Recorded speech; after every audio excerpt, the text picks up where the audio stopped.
Yeah, I know. I know. I was gonna wait till season 2, but this was such a good movie that I had to critique it. First of all, I wanna, you see that? You see that stack of comics? We're gonna get to that eventually, but there's one thing I want to say first is that, yeah, it's official. The guy who came out and who they caught for doing the shooting at the midnight showing in Colorado last night, officially states that he is the Joker. When clearly he does not look anything like Heath Ledger here. Come on, what the heck's the matter with you? Seriously, you know what? I'm not even going to go into that. You know, you've got so many other people who are going to make videos about that. I don't even have time for this. I want to talk about the movie. Here's what I want to talk about. How great it was. I saw it at 11 o'clock this morning and I went back at 6 o'clock today. So if I saw it twice, that means it's got to be a good movie. So, what did I think of it? What did I just say? So, the plot was interesting, the characters were memorable, some of them, not all of them, but they had good personalities, the script was amazing, the action sequences astounding. Everything about this movie is incredible, except for one little minor detail, Bane. Half the time, you can't even understand what the heck he's saying.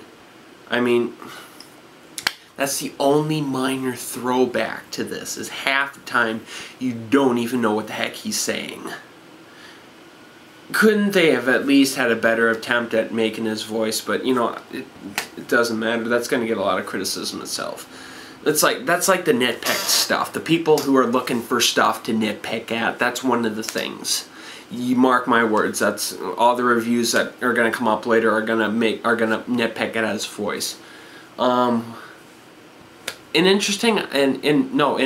all due respect, I do like Bane. I think this is a major, major step forward from the whole Batman and Robin Bane, because they just literally threw him aside like a sideshow standoff kind of character. But no, he's like the Joker, and he's like Ra's al Ghul.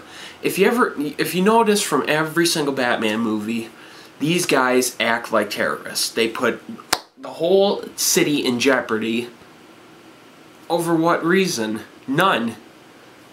I haven't figured it out, so there's really no reason for it, except they feel it's their duty, and that's what literally brings Batman back every single time. It's the act of terrorism. I like Selena Kyle, the Catwoman character. I thought Anne Hathaway was good. I don't remember Anne Hathaway really being in a serious role until I saw like that one movie, I think, where she gets raped. I'm not too sure what that was, but somebody can tell me that, I'd be thrilled. But yeah, I think she did a fantastic job, and this is a step forward from the Halle Berry Catwoman, which was god-awful. So, now, before I just told you what I thought of the third one, but I gotta tell you what I thought of the first two. Batman Begins, when I first saw it, it was the realistic aspect, the nature of it, that I kind of got me hooked into the series. So I liked the first one. The second one, when the Joker, he got a little too, just going out of his way to anarchy. That's the one word to describe that movie. It's pure insanity, the things he does. So I know all the critics gave it a 4-star rating. I kind of give it like a 2.5 or a 3. I don't know. So I know that's like a huge difference, but no.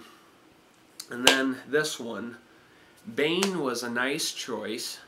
I love how they brought back Ra's al Ghul for Liam Neeson's character for like 50 seconds, and then the flashback stuff. And another thing about this, speaking of that, is the major twists. The twists in this movie. They got like a character in this movie who you'd last expect to be the one pulling the strings. It's kind of like if you watch Scream 4. That's Emma Roberts. Nobody expected her to be the actual mastermind behind it, and this was such an incredible thing how they're able to do something like that. I thought it was brilliant. And then, oh yeah, now I remember, I wanted to talk the Pittsburgh Steelers.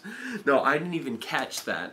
until my buddy and I sitting in there this morning. We were talking. He was looking up at the screen. He was naming off all the Pittsburgh Steelers, and the woman next to him was like, "Shut the hell up." So she was like some old lady too, but no, and oh, that was.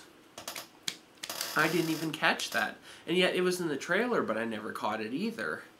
So honestly, there's not a whole lot more I can say about this movie without giving too much spoiler.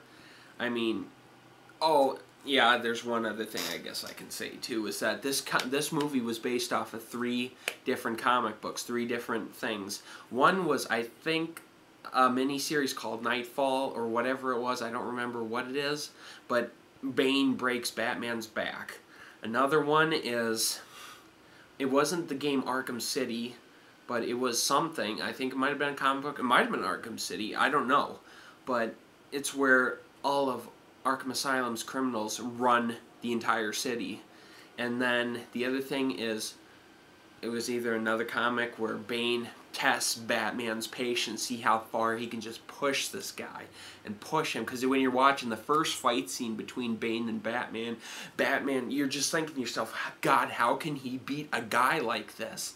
A guy that's almost right up to his neck size, and yet he can lift him up and break his back with his knee.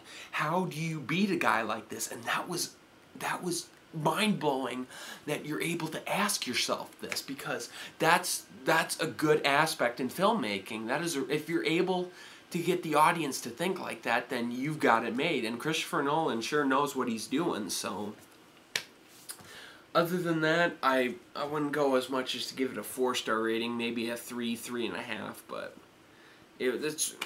I thought it was worth seeing more than once, so, and I'm sorry to hear about the whole Colorado shooting, and I can't believe that asshole went as far as to even rig his apartment to explode.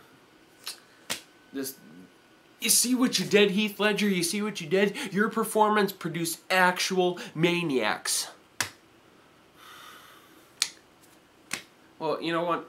Okay, that's really all I wanted to say about it. I loved it. I know people are going to love it, whoever hasn't seen it, and that's it. And I hope you have a good night. I'll talk to you all later. See you next season.